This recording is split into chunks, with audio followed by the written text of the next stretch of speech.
Apple has had many tie-in promotions over the years. Some went over well and others not so much. Anyone remember waking up with U2 on their phone? After a few weeks ago, we talked about the UK parliamentary opening and inquiring about the streaming rates. So here with his thoughts on this is Sam Tall. Sam, how you doing? Hey, Peter. How's it going? Yeah, there's we talked about the UK probe, and that's now starting to get a little more attention. And Yep. the Shazam offering up up to 5 months free. So, what kind of effect does that have when it comes to actually, if you're not collecting money, how are you paying the labels and the artists? Right. So I've come out in favor of user-centric payment models in the past on this show. I think it's the way that we have to kind of move forward in order to equitably treat independent artists. The problem is it presumes that major labels and even large indie labels are going to want to change the deal. It disadvantages them in some ways, not big enough ways for it to be enough of a roadblock. This kind of gets into a larger philosophical debate of what corporate responsibility there is to, make sure there's a ladder still behind them as they come up. The thing with the Shazam thing, and this will tie us into the ongoing parliamentary inquiry into streaming economics. Every platform has done like a 3-month trial, right? We're all familiar with a 3-month trial, whether it's free or 99 cents for 3 months or whatever the case may be. Family plans where you can have up to 6 users for $14.99 instead of 1 user for $9.99. College plans that are $4.99 or $5.99 depending. International currencies, breaking into foreign markets. All of these have a net effect of reducing the average revenue per user. And this is a metric that tells us how much each user on the platform, on average, is worth in a month or in a year, depending on how you frame it. Now, on Spotify, I believe it's somewhere south of $5 a month. What this tells us is even though the subscription is priced at $9.99, and this is somewhat true on Apple as well, even though I think it's a little bit higher because they're not freemium, they don't have an ad-supported model. Even though the subscription price is billed as $9.99, the average revenue per user is under $5, less than half. And there's a lot of reasons for this, but the impact is that just dilutes the royalties payable to rights owners. So if you think $9.99 is being divided by however many streams and that's what those streams are worth, it's actually not $9.99. It's something in the ballpark of $3 or $4. That's why streaming rates are so low. Now, the streaming companies are playing a market share game, and this was brought up in Parliament the other week. They're playing a market share game. They're not playing a revenue game. They're not so concerned with revenue right now because they want to conquer the space. Apple has an imperative to migrate away from hardware and towards services with their Apple One subscription. But even still, they're one of the most valuable hardware companies on the planet.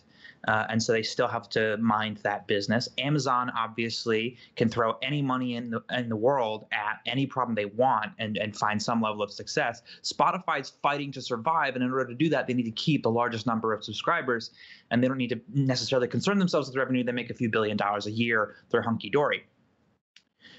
The fallout is with rights owners. So when Shazam, now an Apple property, is Apple's key sort of data funnel for what listeners are finding attractive in the music world and finding new and interesting, and they're going out and offering a holiday special of 5 months of free service.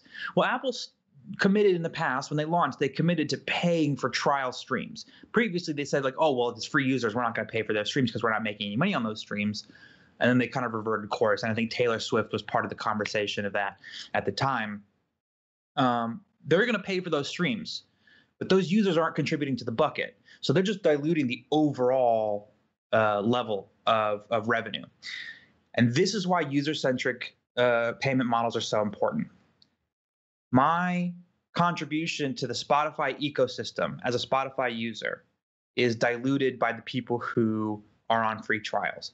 I don't begrudge anybody getting a free trial. I don't begrudge Spotify running a free trial or any company running a free trial. You got to get people in the door. Spotify's free tier is their greatest funnel ever. It's like 20+% effective, which is amazing for a sales funnel. And they make 90% of their revenue from premium subscriptions. So it's incredibly effective. The problem is my subscription being diluted. If I listen to largely independent music, it's the streams that I apply to independent artists that are going to be diluted more because of the volume sake. They're going to get less money than pop stars. However, if it were just my money applying to just my streams, applying to just that artist, they'd get all the money that I contribute to them with my listening time, regardless of anybody else being on a free subscription or free tier. So this kind of would work for hi-fi services where people care about sound quality and care about the artists, things like Bandcamp if they wanted to do a streaming thing. This is where I think that we have to go if we're going to support smaller artists, independent artists, and rise them up through the ranks to be major artists. And that's the principle of the UK inquiry. Do you want me to just dive right into that mess? Yeah, just go right into it.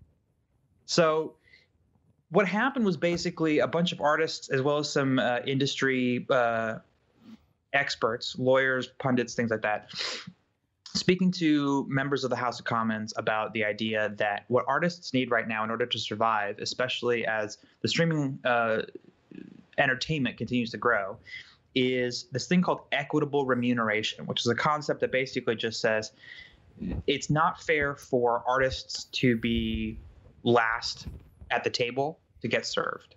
You can't have money in the door at Spotify or Apple, then they take their cut, then it goes to the distributor takes their cut, plus a little bit of breakage, which is still a thing in the digital era somehow.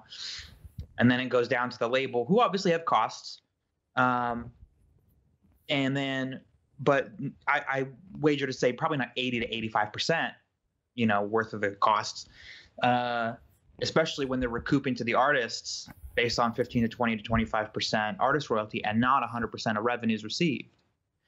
So a lot of the evidence provided and testimony provided to Parliament was on the nature of the fact that this is how recoupment works. This is the pecking order of who gets paid. And as an artist, I'm last. And I get this much, if any at all, because I'm recouping based on 20% of overall revenues and not 100%. What can be actually done about that? I don't know. And frankly, Parliament isn't quite sure either. They would have to be a government willing to intervene in international copyright assignment deals and royalty payment deals and all kinds of really hairy stuff that would impact on a global basis. I don't know that the UK Parliament is going to muscle up and do that. I think it would be hard to stand up in court and defend that kind of government action of interfering in private business. That said, I agree with everything that was said in that those hearings, those proceedings. I think it was a lot of smart people, and it's politicians who are trying their best to get it, which we can't say so much about for U.S. politicians. And I look forward to seeing what comes of it. At least at this point, there's a spotlight on the issue that artists are not being offered equitable deals. It's kind of a take it or leave it, deal with the devil kind of scenario, which we've all known for a long time. But, as independence becomes more and more viable, and as parties start to consider things like user-centric payment systems and how they benefit artists in times of free trials and other incentives from the platforms that just already make billions, it's high time for this kind of conversation to happen, and it'll be very interesting to watch it play out in the public space.